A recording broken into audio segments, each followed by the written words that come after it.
கலாத்தியர் 3ஆம் அதிகாரம் அதனுடைய 13வது வசனத்தை வாசிக்கலாம். மரத்திலே, எல்லாரும் தெரிந்த வசனம், மரத்திலே தூக்கப்பட்ட எவனும் சபிக்கப்பட்டவன் என்று எழுதியிருக்கிறபடி கிறிஸ்து நமக்காக சாபமாகி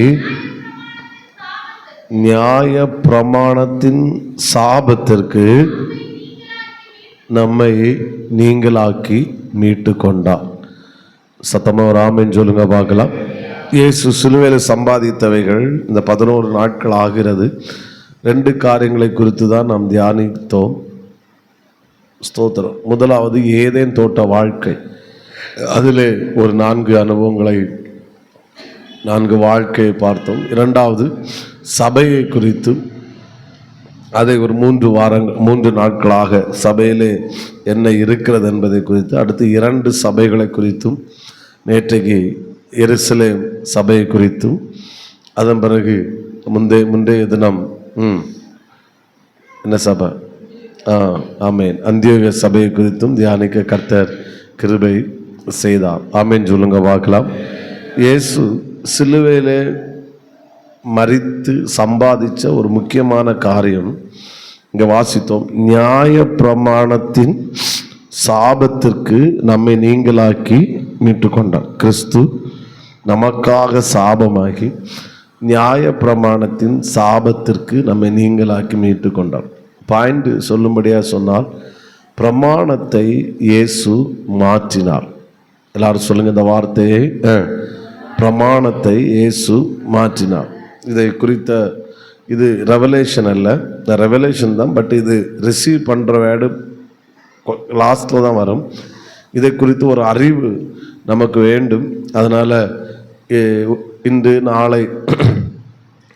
நாளை மறுதலனுக்கு 3 நாட்களும் இதை குறித்த ஒரு வெளிச்சத்தை கர்த்தர் எனக்கும் தர ஆரம்பித்திருக்கிறார்.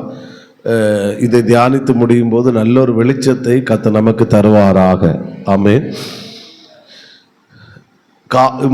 இது வேதம் எப்படி கோடை காலம், மாரிக்காலம், வெயில் காலம், கோடை ஸ்தோத்திரம், அப்படி பல காலங்கள் இருக்கிறதோ, அதே போல் ஆவிக்கிற உலகத்திலே காலம் உண்டு. இயேசுவின் இந்த உலகம் சிருஷ்டித்ததிலிருந்து மோசையின் காலம் வரைக்கும் அதை மனசாட்சியின் காலம் என்று சொல்வார்கள். இயேசு இது உலகம் ஆதாம் முதல் மோசே வரைக்கும் உள்ள காலம், அது என்ன காலம்? மனசாட்சியின் காலம். மோசே முதல், ஆமென் ஸ்தோத்திரம், இயேசுவின் சிலுவை மரணம் வரைக்கும், இயேசுவின் சிலுவை மரணம் வரைக்கும் நியாய பிரமாணத்தின் காலம். நியாய பிரமாணத்தின் காலம்.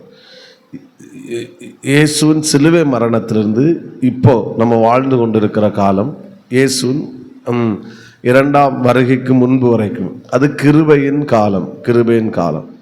அடுத்து ஆமென், இயேசுவின் வருகைக்கு பிறகு அடுத்த 7 நாட்கள் அது உபத்திரவ காலம்.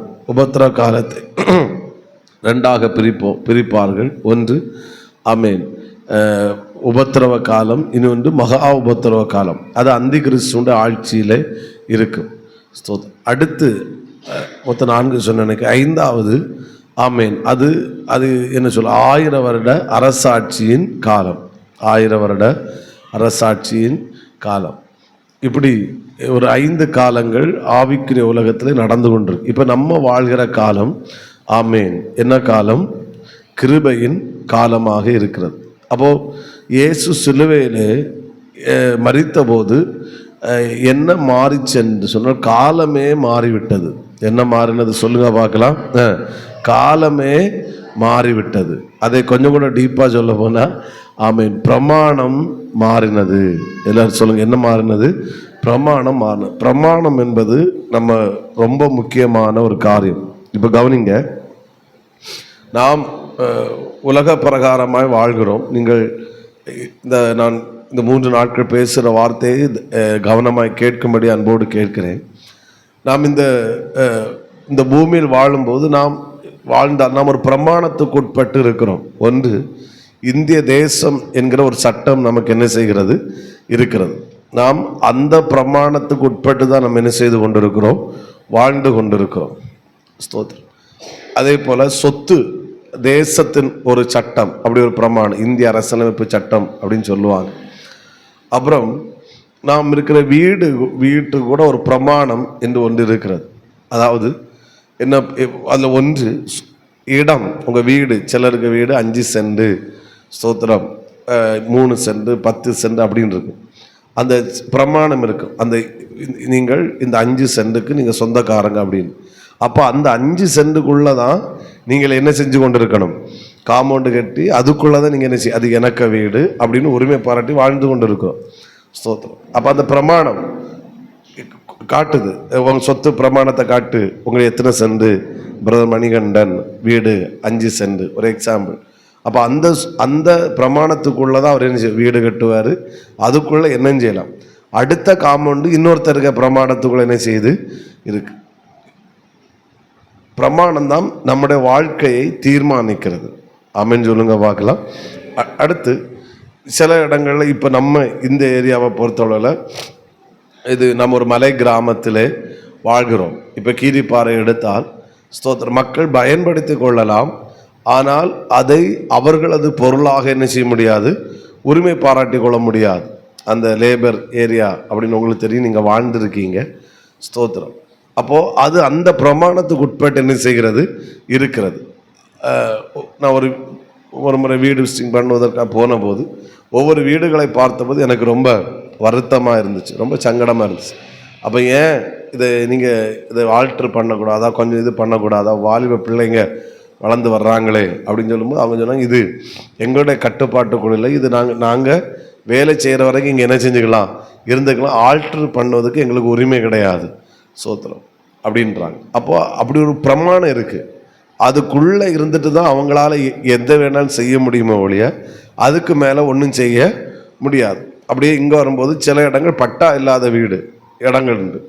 அப்போ அந்த பிரமாணங்களுக்கு அதுக்கு தக்கன தான் இருக்கும். சில இடங்கள் பட்டா இருக்கும், அதுக்கு தக்கன சொல்யூஷன். நல்லா கவனிக்கணும், நம்ம அறியாமலே ஏதோ ஒரு பிரமாணம், எந்த பிரமாணத்துக்கு நாம் உட்பட்டு இருக்கிறோமோ அந்த பிரமாணத்துக்கு ஏற்றாற் போல தான் நாம் வாழ்க்கை என்ன செய்து கொண்டு இருக்கிறோம், வாழ்ந்து கொண்டு இருக்கிறோம். சத்தம் ஆமென் சொல்லுங்க பார்க்கலாம். பிரமாணம் மாறும்போது நம்ம வாழ்க்கை முறை மாறுகிறது. இப்போ நான் இடத்த சொன்னேன், 5 சென்ட்னு சொன்னேன். இப்போ நீங்கள் பக்கத்தில் உள்ள இடமும் வாங்குறாங்கன்னு வச்சுக்கோங்க. அப்போது பிரமாணம் எப்படி வருதுன்னா 5 சென்ட் இடம் 10 சென்ட் இடமா என்ன செய்யுது, மாறுது. அப்போ மாறும்போது அவருடைய வாழ்க்கை முறையும் அப்படியே மாறுது. இதுவரைக்கும் 5 சென்ட்டுக்குள் வாழ்ந்து கொண்டிருந்தவர்கள் இப்போ எத்தனை சென்ட்டுக்குள் வாழ்கிறாங்க, 10 சென்ட்டுக்குள்ள வாழ்கிறாங்க. பிரமாணம் மாறின போது வாழ்க்கை முறை அங்கே என்ன செய்கிறது, மாறுகிறது. இப்போ 10 சென்ட் 20 சென்டாக பிரமாணம் மாறும்போது வாழ்க்கை முறை இன்னும் என்ன செய்கிறது, மாறுகிறது. ஆமென் சொல்லுங்க பார்க்கலாம். அப்போ இயேசு பிரமாணத்தை மாற்றினார் என்று வரும்போது வாழ்க்கை முறையை என்ன செய்து விடுகிறார், இயேசு மாற்றுகிறார். பவுல் கலாத்திய நிருபத்திலே கோபப்படுவதற்கு அவ்வளோ காரணம், சிலர் பிரமாணம் மாறின பிறகும் அதே வாழ்க்கை முறையை வாழ்ந்து கொண்டிருக்கிறார்கள். சிம்பிளா சொன்னோம்னா அதான், பிரமாணம் என்ன செய்து விட்டது, மாறிவிட்டது. நியாயப்பிரமாணம் என்கிறது மாறிவிட்டது. ஆனால் நியாயப்பிரமாணத்திலிருந்து மாறினாலும் ஸ்தோத்திரம், ஆனால் இன்றும் என்ன மாறினாலும் ஆனால் எந்த பிரமாணத்துக்குள்ள தான் வாழ்ந்து கொண்டு இருக்கிறாங்க. இப்போ பாருங்க, ஒருத்தர் 20 சென்ட் இடம் இருக்குன்னு வச்சுக்கோங்க, அவர் 3 சென்ட்டுக்குள்ள தான் வாழ்ந்து கொண்டு இருக்கிறார். கேட்டது எனக்கு 3 சென்ட் தான் உண்டு. பிரமாணம் உனக்கு 20 சென்ட் இடம் உனக்கு இருக்குன்னு சொல்லி, ஆமென், உனக்கு இருக்கு, பிரமாணத்தில் இருக்கு. அந்த 20 சென்ட்டுக்கு நீ கிரயம் செலுத்திருக்கிறாய், ஆனால் நீ 3 சென்ட் இல்லை, எனக்கு 3 சென்ட் தான் உண்டு அப்படின்னு சொல்லி வாழும்போது அப்போ சொல்லுகிற நபர் கோபம் வருது, முட்டாளா இருக்கிறியே. அதே போலதான் கிரயம் செலுத்தப்பட்டிருக்கு. உனக்கு 20 சென்ட்டுக்கான பணத்தை நீ செலுத்தி இருக்கிறாய், உனக்கு 20 சென்ட் உனக்கு சொந்தம். ஆனால் நீ 3 சென்ட் கிரயம் செலுத்தி விட்டும் நீ 3 சென்ட்டுக்குள்ளே வாழ்ந்து கொண்டு இருக்கிறாய். அதே போலதான் இங்கே சொல்ற, உன் பிரமாணத்துக்குரிய கிரயத்தை இயேசு செலுத்தி விட்டார். ஆனால் நீயோ இப்போ அதிலிருந்து விடுதலையாக்கப்பட்டாய். ஆனால் இன்னும் நீ அந்த பிரமாணத்தில் வாழ்வா என்பது அந்த வெளிச்சத்தில் தான் பவுல், ஆமென் ஸ்தோத்திரம், கலாத்திய சபைக்கு அவர் கோபப்படுவதை குறித்து பார்க்கிறோம். அந்த கலாத்தியர் ஏன் பவுல் கோபப்பட்டார், ஆமேன், அதை குறித்து நம்ம டச் பண்ணுவோம். ஆண்டவர் நமக்கு கிருபை செய்வாராக. ஆமேன் சொல்லுங்க பார்க்கலாம்.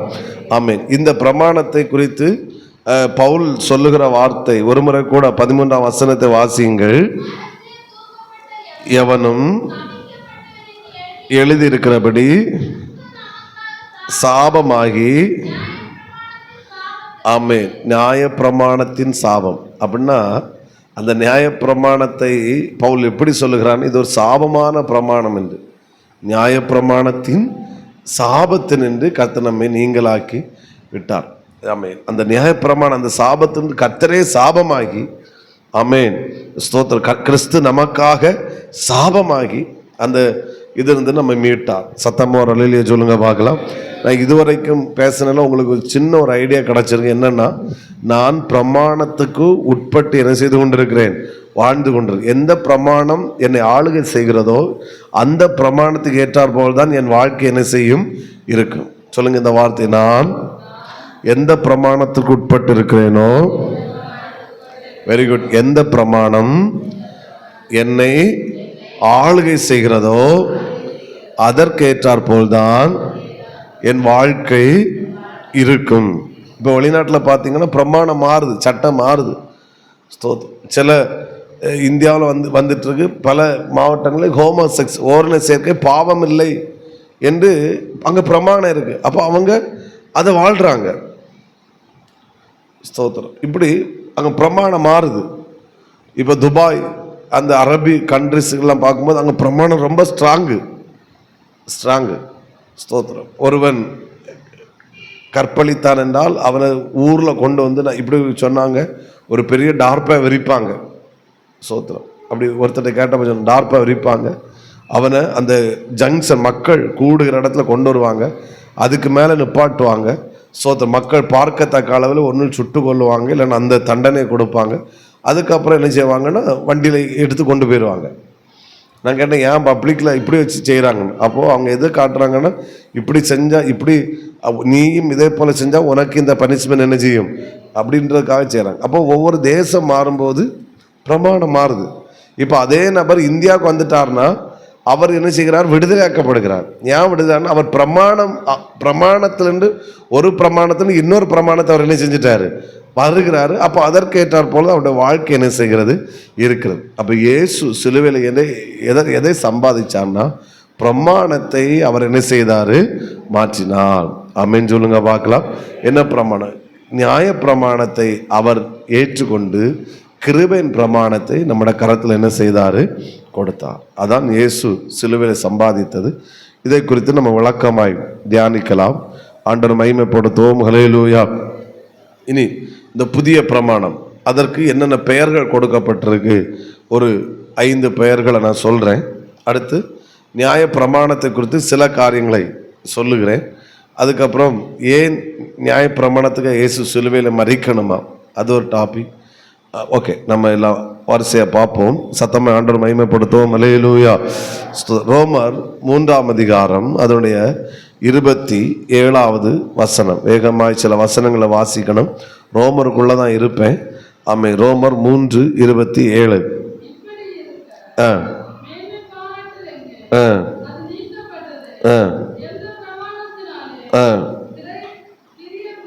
கிரியா பிரமாணத்தினாலேயோ அல்ல, விசுவாச பிரமாணத்தினாலேயே.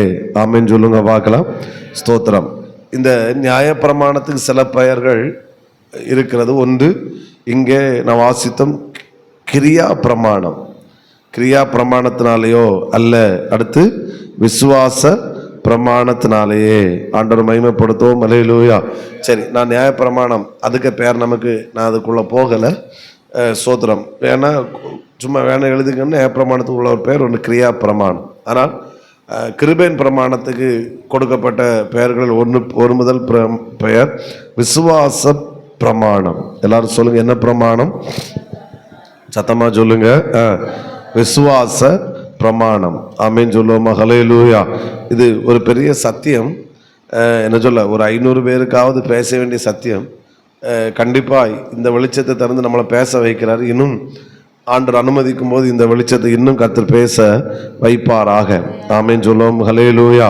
ஓகே, இந்த கிருபையின் பிரமாணத்துக்கு ஒரு பெயர், அது விசுவாச பிரமாணம். ரெண்டாவது ரோமர் 6ஆம் அதிகாரம் அதனுடைய 14வது வசனம். ரோமர் 6:14, நீங்கள் நியாய பிரமாணத்திற்கு கீழ்ப்பட்டிராமல் போதும் கிருபைக்கு என்ன செய்திருக்கிறபடியால் கீழ்ப்பட்டிருக்கிறபடியால். இதுதான் கிருபையின் பிரமாணம். கிருபை. அப்போ நாம் எதற்கு கீழ்ப்பட்டிருக்கவில்லை?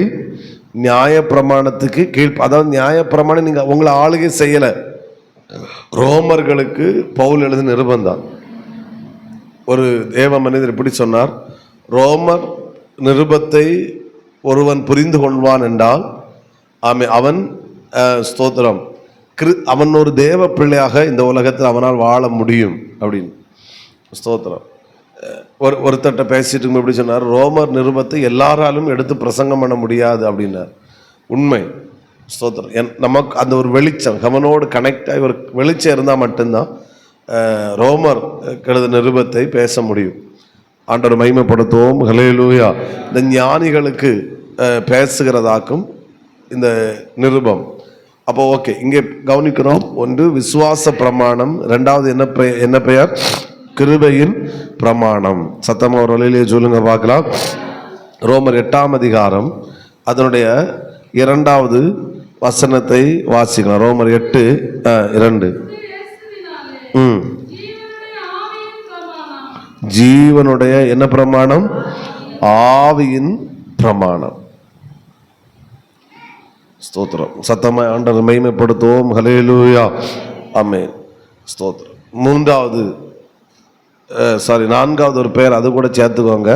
ஒன்று ஆவியின் பிரமாணம், அடுத்து 4வது ஜீவனுடைய ஆவின் பிரமாணம். ஆமென்.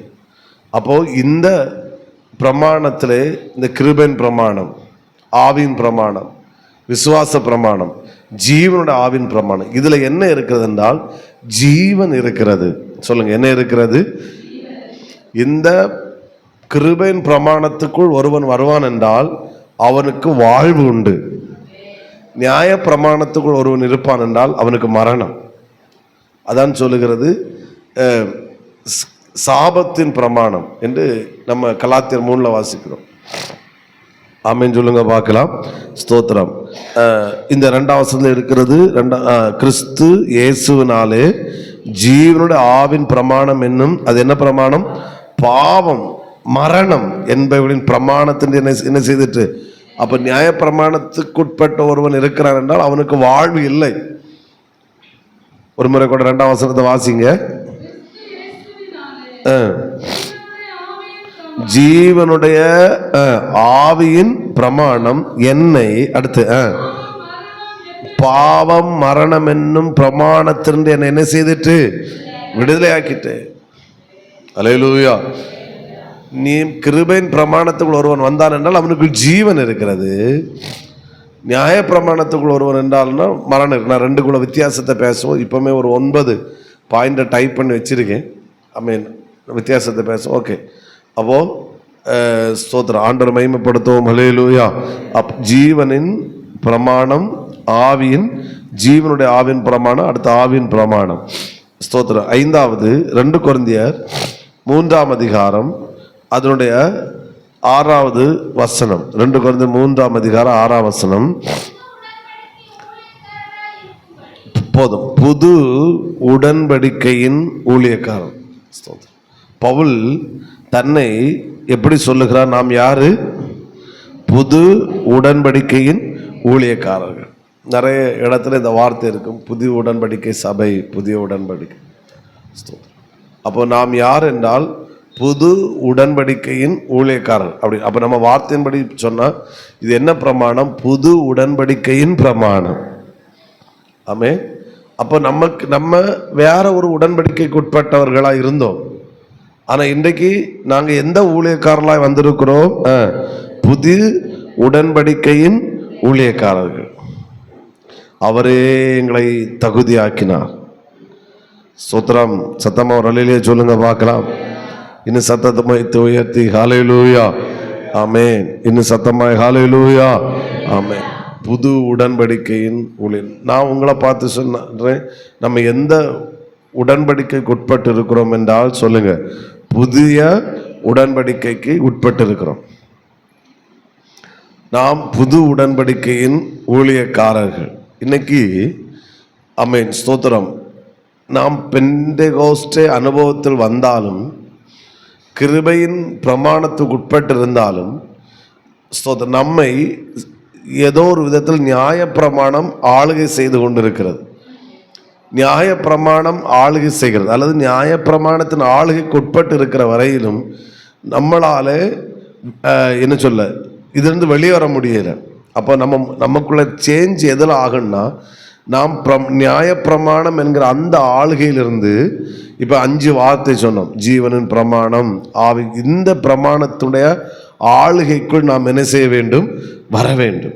இந்த ஆளுகைக்குள் வந்தால்தான் அந்த பிரமாணத்தில் என்னென்னலாம் இருக்கிறதோ அது நம்முடைய வாழ்க்கையில் வெளிப்படுகிறதா இருக்கிறது.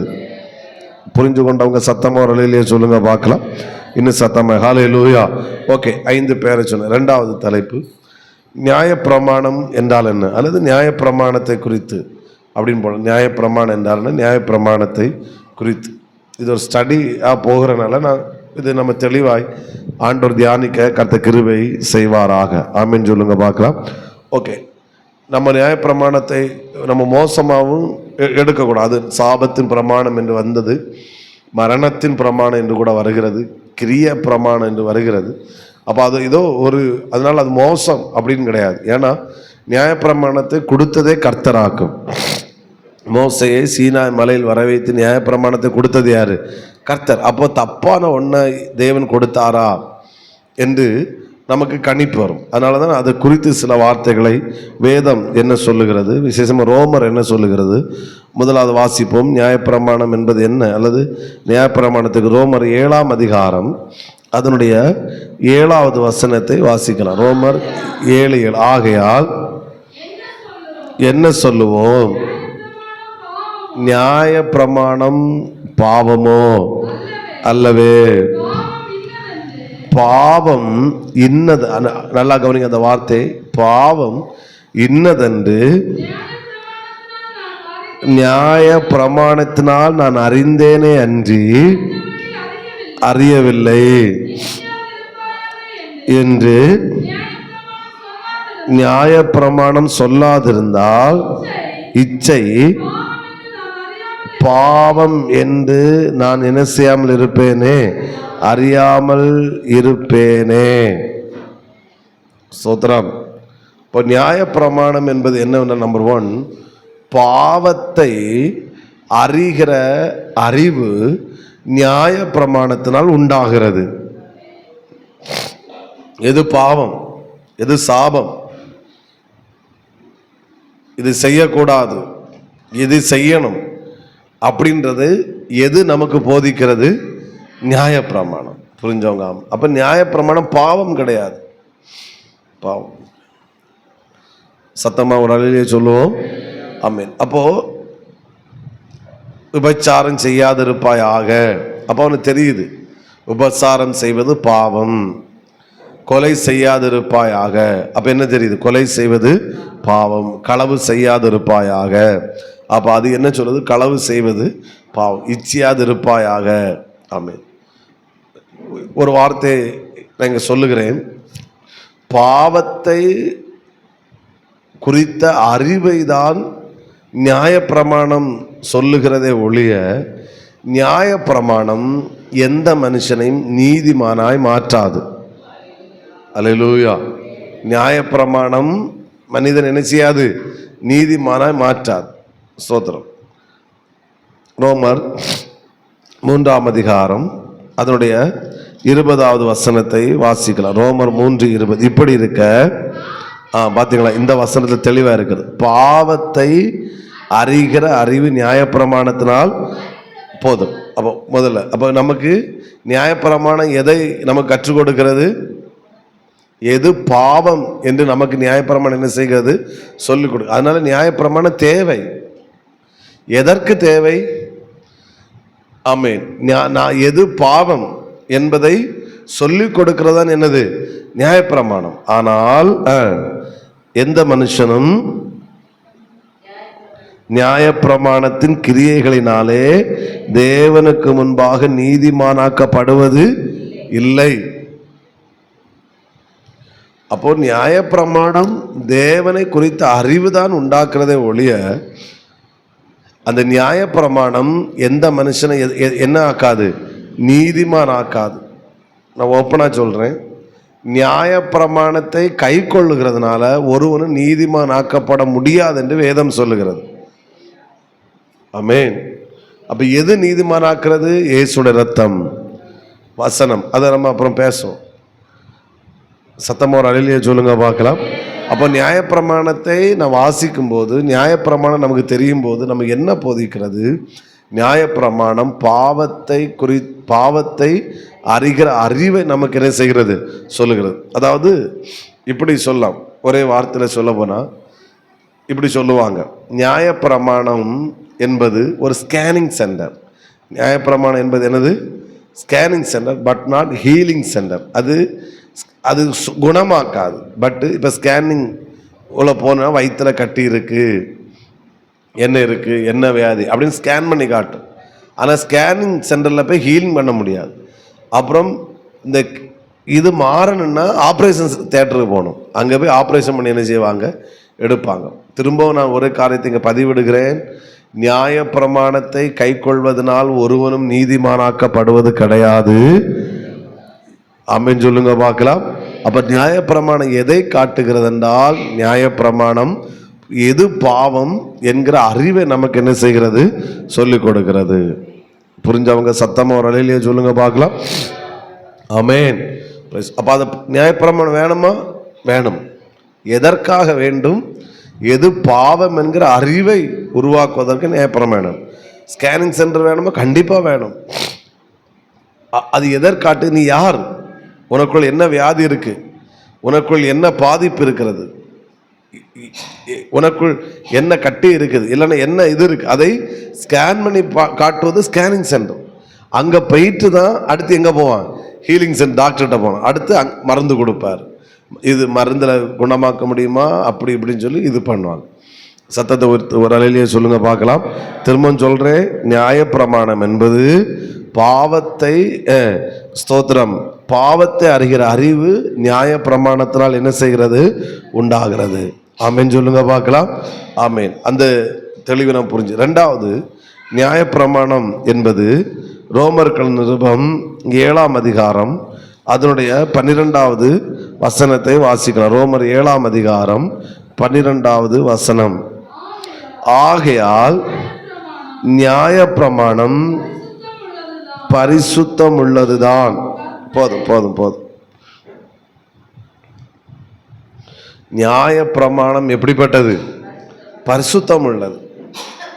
ஆமென். இங்க 8:2 வாசிச்சோம், இயேசுவினுடைய ஜீவனுடைய ஆவின் பிரமாணம் என்னை பாவம் மரணம் என்கிற பிரமாணத்தின் என்னை என்ன செய்துட்டு ஆளுகையில் தான் நான் விடுதலையாக்கப்பட்டேனே ஒழிய பிரமாணம் பாவம் கிடையாது. நியாயப்பிரமாணம் எப்படிப்பட்டது? பரிசுத்தம் உள்ளது. அப்போ இது ஒரு பாவம் இது இப்படின்னு சொல்லும்போது, அப்போ பாவமான ஒரு பிரமாணத்தையா இயேசு கொடுத்தார் மோசே இடத்தில்? இல்லை. ஆமென். அப்ப நியாயப்பிரமாணம் எப்படிப்பட்டது சொல்லுங்க? பரிசுத்தம் உள்ளது. ஆமென். ஆனால் நியாயப்பிரமாணம் என்னை பரிசுத்தமாக்காது. அதான் முக்கியம். இன்றைக்கு அநேகர் என்ன நினைக்கிறாங்கன்னா, நியாயப்பிரமாணத்தை பின்பற்றினால் நாங்கள் பரிசுத்தமாக்கப்படுவோம். இல்லை. ஆனால் நியாயப்பிரமாணம் தான் பரிசுத்தம் உள்ளதே தவிர நியாயப்பிரமாணம் என்ன செய்யாது? சத்தமா சொல்லுங்க, பரிசுத்தமாக்காது. ஆமென் சொல்லுங்க பார்க்கலாம். பரிசேயர்களிடத்துல என்ன வெளிப்பாடு இருந்துச்சுன்னா, ஒருவன் நியாயப்பிரமாணத்தை கை கொண்டால் அவன் பரிசுத்தவான், அவன் நீதிமான் என்கிற உணர்வு இருந்துச்சு. அதனாலதான் பரிசேயர்கள் எதை போதிப்பாருன்னா, நியாயப்பிரமாணத்தை கை கொள்ள வேண்டும். ஸ்தோத்திரம். நியாயப்பிரமாணத்தை என்ன செய்ய வேண்டும்? ஒரு யூதன் என்றால் அவன் நியாயப்பிரமாணத்தை கை கொள்ளுவான். அதனாலதான் பவுல் சொல்லுகிற, நான் நியாயப்பிரமாணத்தின்படி வாழ்ந்தவன், ஆனால் இந்த வெளிச்சத்தை எனக்கு தந்தபோது அவன் இயேசு சிலுவையில் மரித்தது எதற்காக என்றால், இந்த நியாயப்பிரமாணத்தினின்று என்னை விடுதலை ஆக்குவதற்காகத்தான் இயேசு சிலுவையில் என்ன செய்தார்? மரித்தார். ஆமென். இயேசு சாபமானார். நியாயப்பிரமாணம் என்கிற சாபத்தினின்று கர்த்தர் என்னை விடுதலை ஆக்கினார்.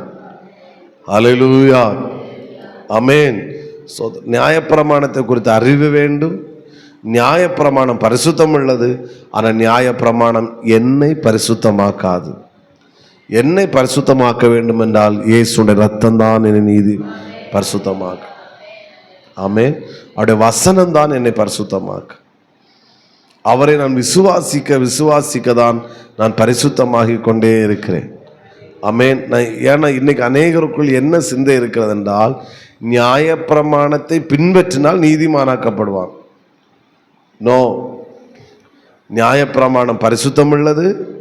நியாயப்பிரமாணம் பாவத்தை குறித்த அறிவை நமக்கு தருகிறது. ஆனால் நம்மை நீதிமானாக்குவது இயேசுடைய ரத்தம், வசனம், விசுவாசம். நாம் அதை பின்பாட வாசிப்போம். சத்தமா ஒரு அல்லேலூயா சொல்லுங்க பார்க்கலாம். மூன்றாவது, ரோமர் 7ஆம் அதிகாரம் அதனுடைய 14வது வசனம்.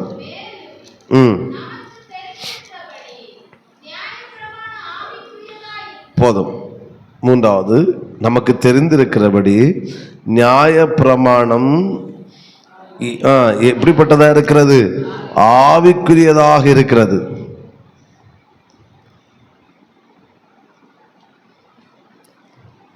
அப்ப அது தட் இஸ் ஸ்பிரிச்சுவல்.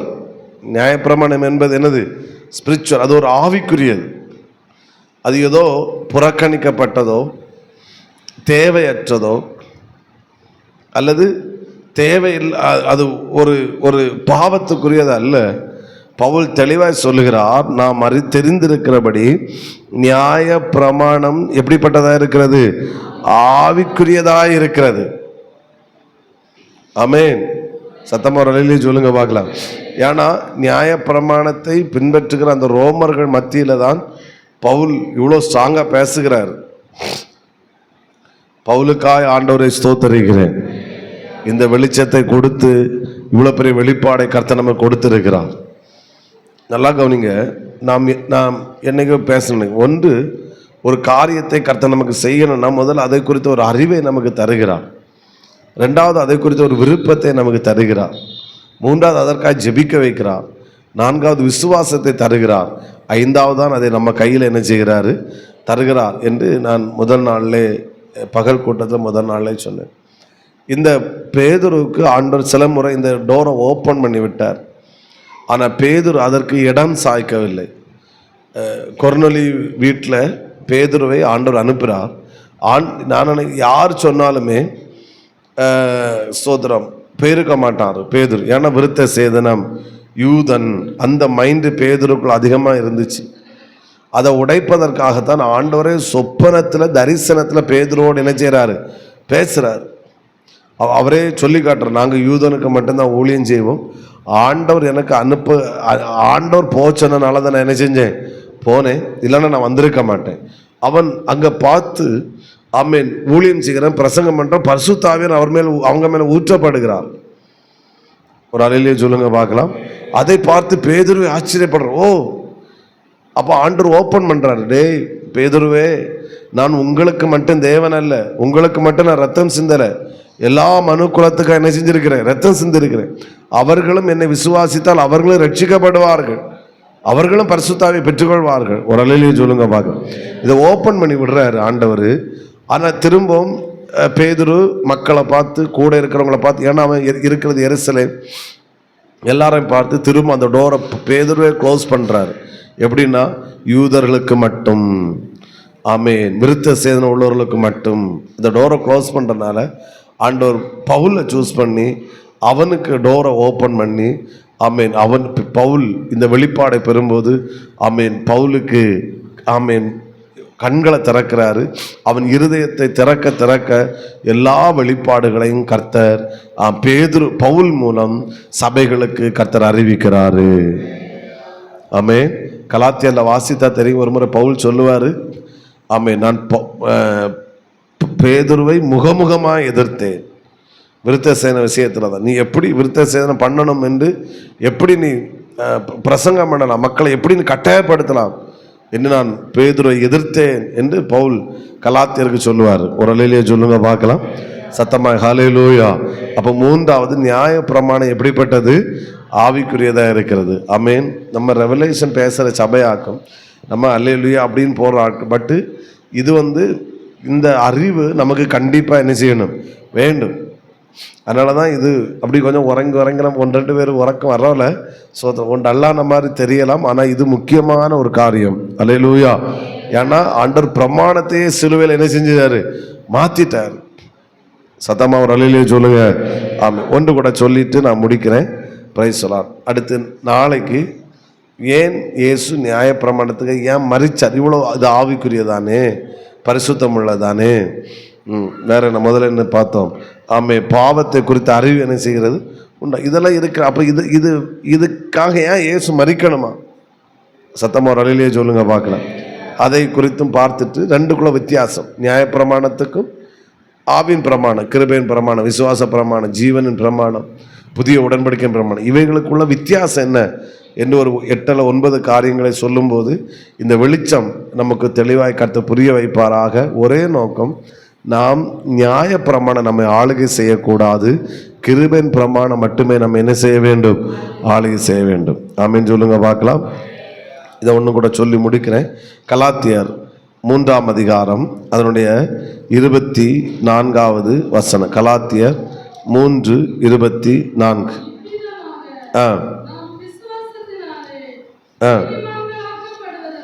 நாம் விசுவாசத்தினாலே நீதிமான்களாக்கப்படுவதற்கு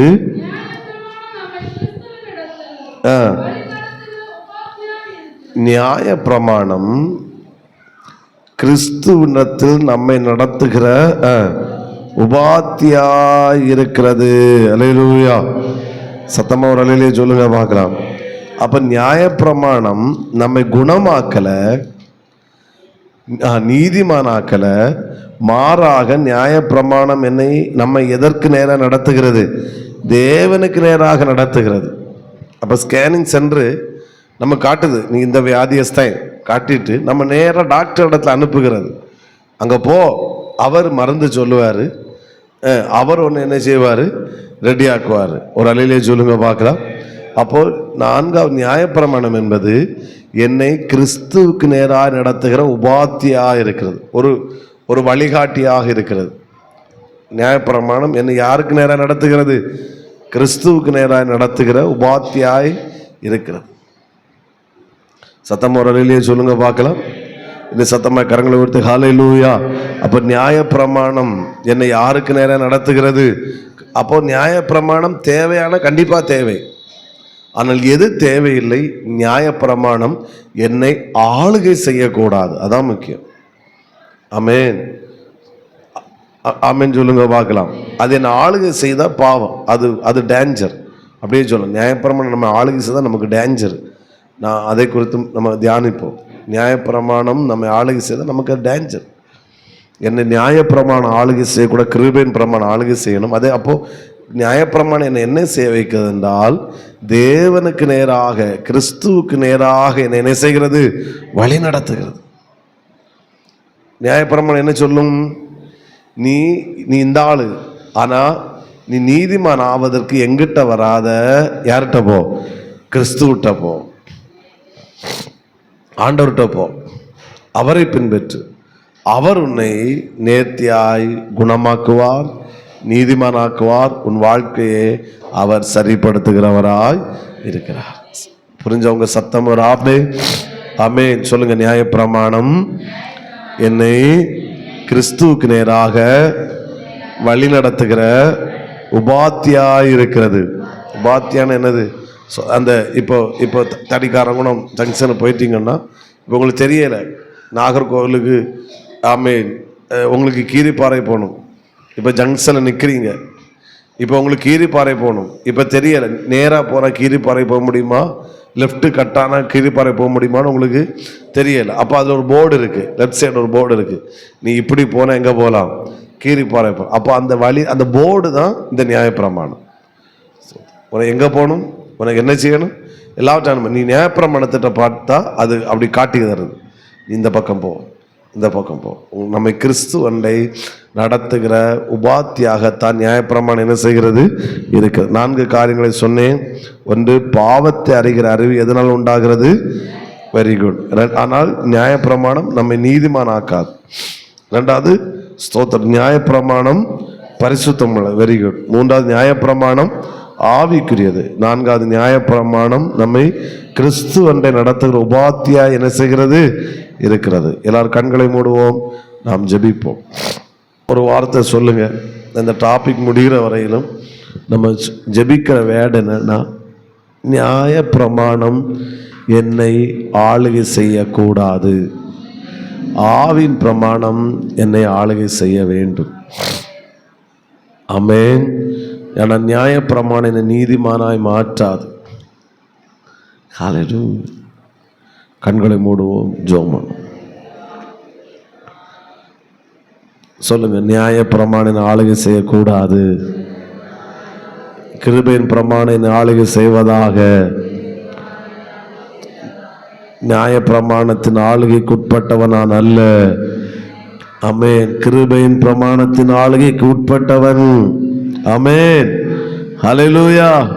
கர்த்தாவே, உம்முடைய இரத்தத்துக்கான இயேசு பிரமாணத்தையே மாற்றினார், சட்டத்தையே இயேசு மாற்றினார். சிலுவை மரணம் சட்டத்தையே மாற்றிவிட்டது, சட்டத்தையே மாற்றிவிட்டது. இயேசு சிலுவையிலே சட்டத்தையே மாற்றிவிட்டார்.